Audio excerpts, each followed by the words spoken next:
How are you buying your crypto? And are you sure it's the best and safest opportunity for your funds? Now, whether you're just getting started into crypto or if you've dipped your toes in the water and you're still trying to figure things out, it's time to take another look at the options you have for buying crypto since things have changed significantly in 2024. Now, in this video, we're going to take a look at centralized exchanges, decentralized exchanges, ETFs, and payment apps. Now, this video could save you thousands on trading fees alone, so be sure to stick around and check out all of the content. What's up? This is JR with Prime DeFi, and if you're interested in finding out more about crypto and blockchain technology, then you're in the right place. Here are some of the other things that we're going to cover in today's video as well. The biggest misconception about self-custody that leads people to practically giving away their crypto, the single most important thing to consider when using any exchange, and the key to saving money on trades and transactions. And now a quick disclaimer to share that this video has not been sponsored by any exchanges, payment apps, or financial institutions. And this is not financial advice. Now that we've got that out of the way, we'll go over what each of these platforms are and how they differ from one another. So what is a centralized exchange? A centralized exchange is a platform that facilitates buying, selling, and trading of both fiat currencies and digital assets. Let's quickly take a look at what each of those platforms are and how they differ from each other. So you might be familiar with payment apps such as PayPal, Cash App, Venmo, which allow customers to buy and sell crypto directly through the app. And then you have ETFs, or exchange traded funds, which is a collection of securities that can be bought and sold on exchanges, sort of like stocks. So if you've ever used Fidelity's app or something like Stash, then you're already familiar with ETFs and buying and selling those. Then you have centralized exchanges, which is a platform that facilitates the buying, selling, and trading of crypto for other fiat currencies or digital assets. And lastly, we have decentralized exchanges, which is similar to centralized exchanges, except for that it is a peer-to-peer marketplace that allows you to buy, sell, and trade crypto without the need of an intermediary or a middleman. The smart contracts have effectively done away with the need for traditional finance intermediaries. Now, there are 4 different types of decentralized exchanges. You have aggregators, order books, peer-to-peer, and automated market makers. The automated market maker decentralized exchanges are among the most popular. How they work is they have liquidity providers who provide their tokens to liquidity pools, and other traders and investors can make use of the tokens in those pools to conduct their trades and transactions. Now, the liquidity providers earn rewards and a small percentage of the fees that are earned on those trades and transactions. What's great is that anyone can be a liquidity provider on a decentralized exchange, unlike centralized exchanges where you have to be an accredited investor with tons of money to invest. One risk associated with being a liquidity provider is something known as impermanent loss. Now, the short answer to what is impermanent loss is that it is the difference in the value of your funds when you put them into the liquidity pool versus the value of your funds when you take them out of the liquidity pool. Now, if you know what you're doing as a liquidity investor and you have a community of people that you can reach out to for support, that can really help to minimize your impermanent loss. This is what led me to join the Prime DeFi community. And if you're interested in learning more about that, you can click the link down below this video in the description to find out more. Now let's talk a little bit more about the differences in each of these platforms. One of the biggest differences being custody of funds or ownership. Now, while all of these platforms allow customers to buy and sell cryptocurrency, centralized exchanges, ETFs, and payment apps all give the illusion of ownership, while decentralized exchanges give customers actual ownership over digital assets. You see, when you buy crypto through a centralized exchange, or if you buy an ETF through somebody like a Fidelity or BlackRock, or if you're buying crypto through a payment app like PayPal or Venmo or Cash App, those companies are buying that crypto on your behalf. And what they need in order to do that is they have to set up an omnibus account, and they still actually need to make use of a digital asset wallet. And what that means is that in order to buy all this crypto for all of their customers, they have to set up one account that multiple users can make transactions from, which is the omnibus account. Those transactions still need to happen on the blockchain, which is why they need a digital asset wallet. An easy way to think about this is, let's say you have a friend or family member who is really good with money and you want to save up for something, so you take your money and give it to that friend or family member to put into their wallet and hold on to for you.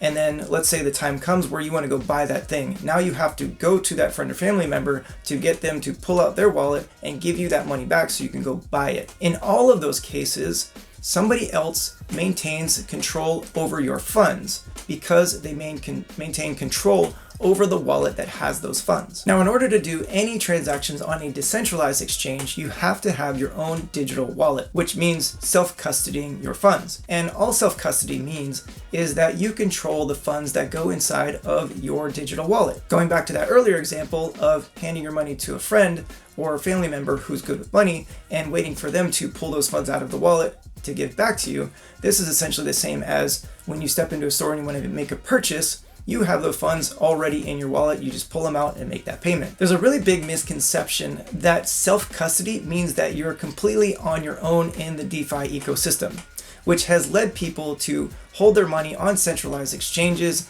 that have gone bankrupt or mismanaged customers' funds, leaving people without their entire life savings in some cases. However, crypto wallet companies like MetaMask, Phantom, Tangem, Trezor, and many others all offer resources to help people navigate the DeFi ecosystem.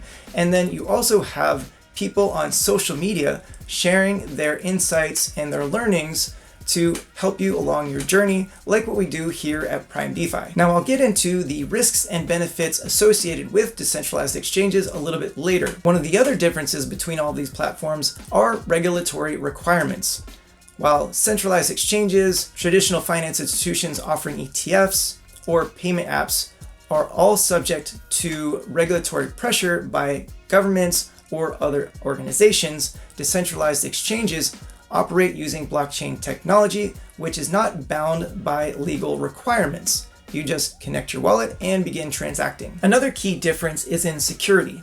Centralized organizations tend to be more prone to cyber attacks due to being a singular entity that holds large quantities of customers' funds and also large amounts of customer data due to the regulatory requirements of the KYC or Know Your Customer process. Decentralized exchanges, on the other hand, tend to be more secure from attacks because they use a large distributed network of nodes, node operators, and validators. There's also something known as the Nakamoto coefficient, which is a numerical value indicating just how decentralized an exchange really is. The more node operators and validators you have on a network, the more difficult it becomes for attackers to take over control of enough of those node operators and validators to be able to control the network. So the higher the Nakamoto coefficient, the better, and the lower, the less decentralized that the exchange really is. A higher Nakamoto coefficient value might be somewhere in the 4 digits or higher, say 1,000 plus, and a lower Nakamoto coefficient might be somewhere below 10. Now let's look at fees. And the key to saving more money on trades and transactions is by knowing who has their hands in your pockets and just how deep they're reaching. One thing I learned early on when using any sort of centralized organization is that they tend to typically will charge lower fees for higher dollar amount transactions. So for example, if you look at PayPal, they will charge you anywhere from 1.5% to as much as 50% per transaction. Now, what I've also discovered is that if you're dealing with anything below about $200, it's probably not worth doing that transaction on a payment app. Now, crypto ETFs will charge anywhere from 0.39% to as much as 1.5%. However, you also have to take into account management fees. So let's say you have $100,000, for example, in assets under management with a firm such as Fidelity, BlackRock, or Grayscale. They may charge a 1% management fee for those assets. So now you're also paying, in addition to those transaction fees, another $100,000 per year for that firm to manage your assets. Now, if you look at centralized exchanges, they'll charge anywhere from 0% to 0.6% typically. However, I would recommend, if you're using Coinbase at all, that you use Coinbase Advanced to get those sort of transaction fees, because if you use Coinbase Standard, they will charge you anywhere from 1.5 to as much as 10% per transaction. And now decentralized exchanges can charge as low as 0.1% on a transaction. However, the thing to consider with decentralized exchanges is the network fees.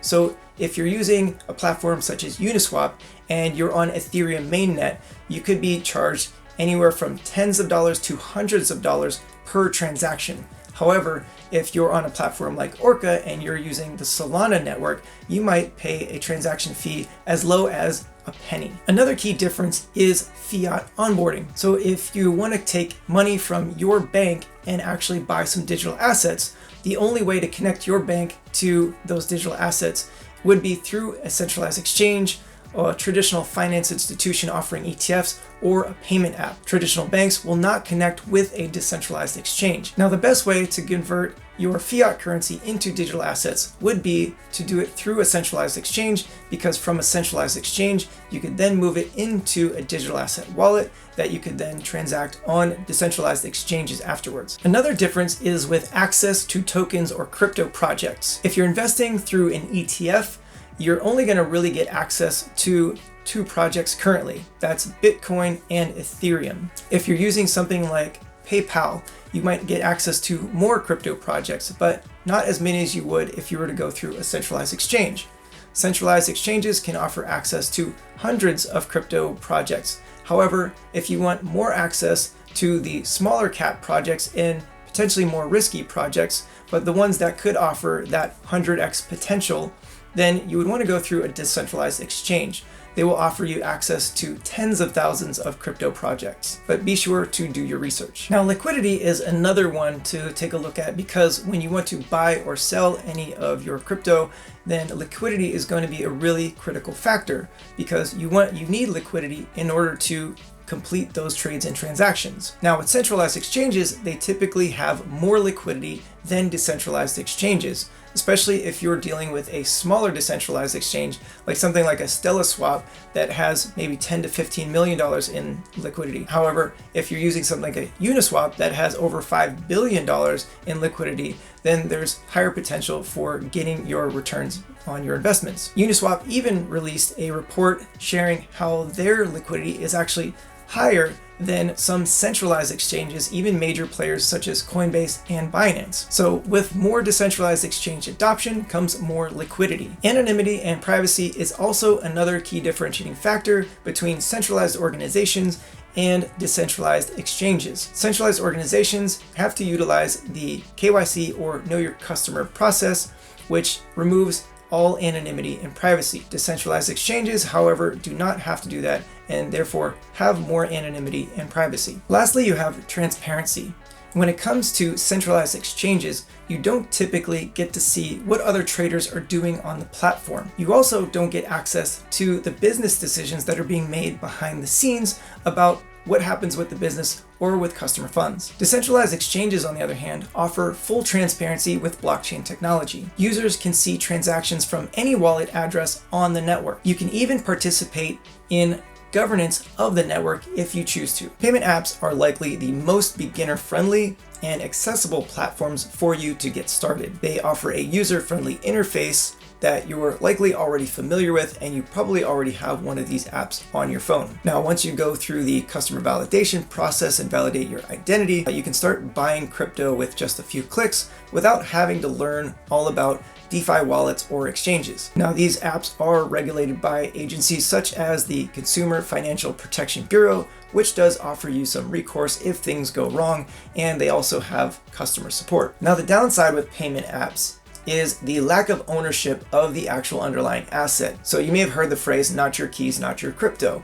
Now, if you're buying Bitcoin, then you don't actually own it because you don't own the wallet that holds the Bitcoin. And that's what the not your keys, not your crypto is, because if you have the wallet, then you have the seed phrase or the keys to the wallet that owns those funds. And then you're also up against higher fees while using these payment apps. However, the biggest missed opportunity here would be the limited access you have to crypto projects. Now, at the current time of filming this video, there are over 13,000 crypto projects available.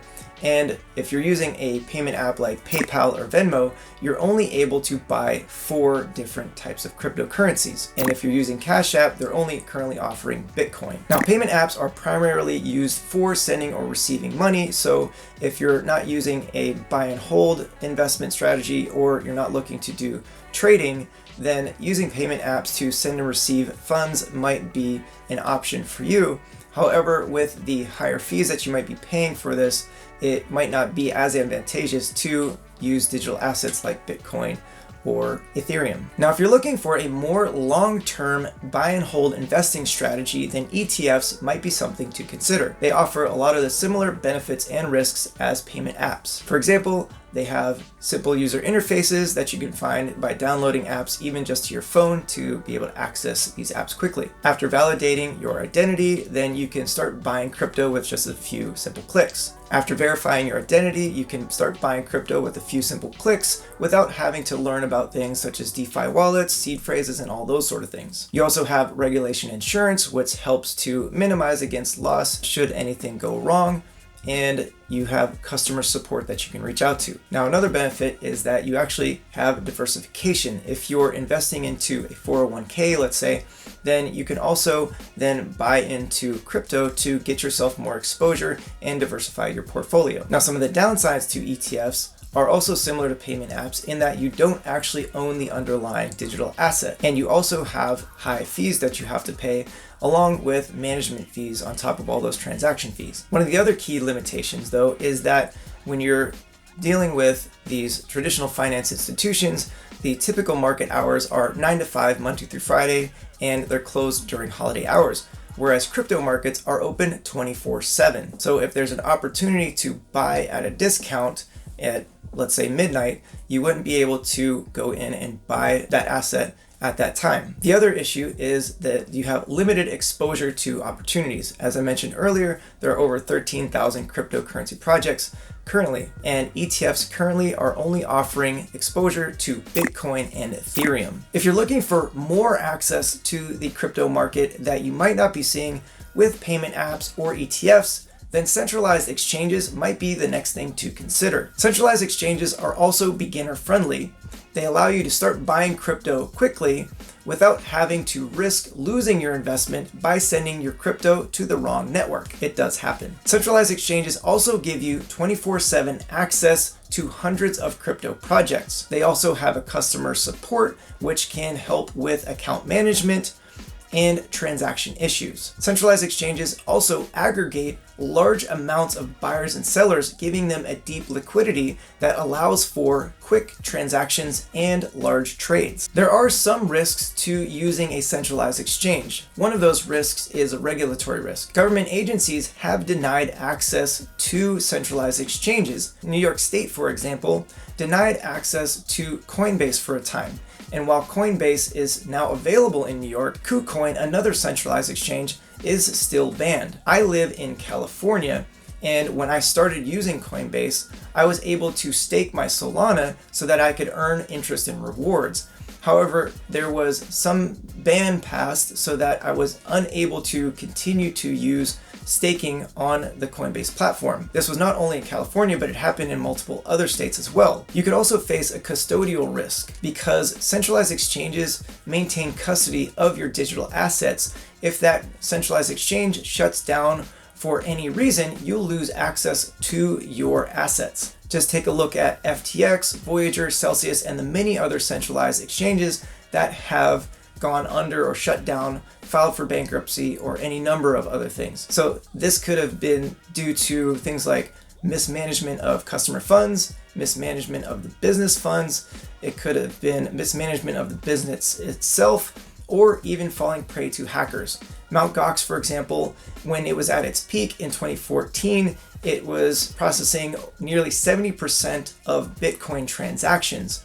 And when it got hacked, it lost hundreds of thousands of Bitcoin in the process. Now, it's not all sunshine and rainbows when it comes to decentralized exchanges. There is downside and some risks involved when it comes to DEXs as well. For example, you won't be able to convert fiat currency into cryptocurrency because you're not able to connect your bank account directly to your DeFi wallet or to a decentralized exchange. For that, you'll have to use a centralized exchange. So an easy way to do this would be to connect your bank account to a centralized exchange, convert your US dollars into a stable coin such as USDC or USDT, and then move those stable coins into your DeFi wallet.